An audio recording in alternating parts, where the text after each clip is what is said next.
Peggy 18.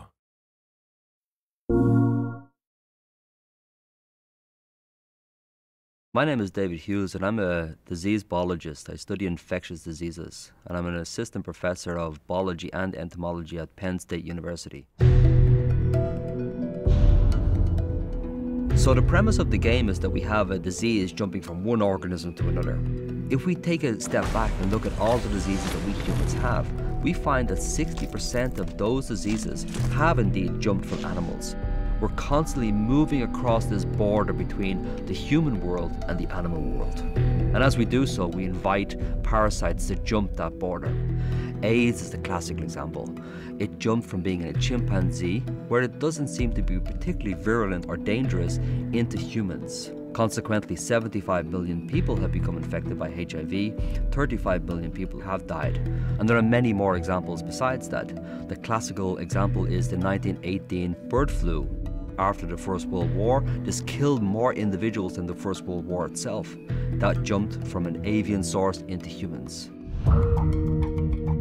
Cordyceps fungi are a group of organisms who live exclusively in insect bodies. They're parasites. The most interesting interaction is when they're infecting ants. The fungus induces a suite of chemical changes inside the body of the ant, and this causes the individual to leave the nest.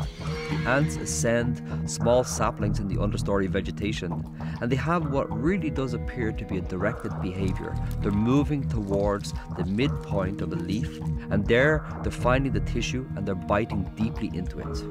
Once the ant is dead, it grows a long stalk from the back of the head, and this is the stalk which will produce spores. And by dying above the ant colony, what is essentially happening is that the fungus has invented a sniper's alley of infection, where spores are being hurled down on top of them, and this is how the infection reoccurs in the society. So the essential question is, could this cordyceps fungi be a problem for humans? We're constantly surrounded by fungal spores. There are billions of spores which we inhale every single day.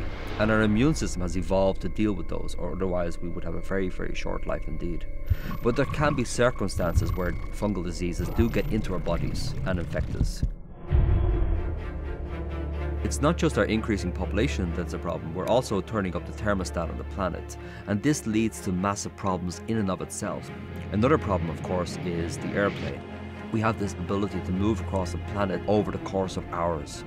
We see this in a classical example, which was this SARS outbreak 10 years ago, where we had a disease traveling from Hong Kong to Canada and then throughout the world on a very, very short timescale. So what we're doing with this world is we're creating a place which in the immortal phrase is hot, flat and crowded. And these unholy trinity are working together to lead to ever-increasing diseases. And that's a problem for us. So in the game we see the human population being eradicated by a parasitic organism. Could that happen? In our sanitized, urbanized world, we probably think that it's unlikely.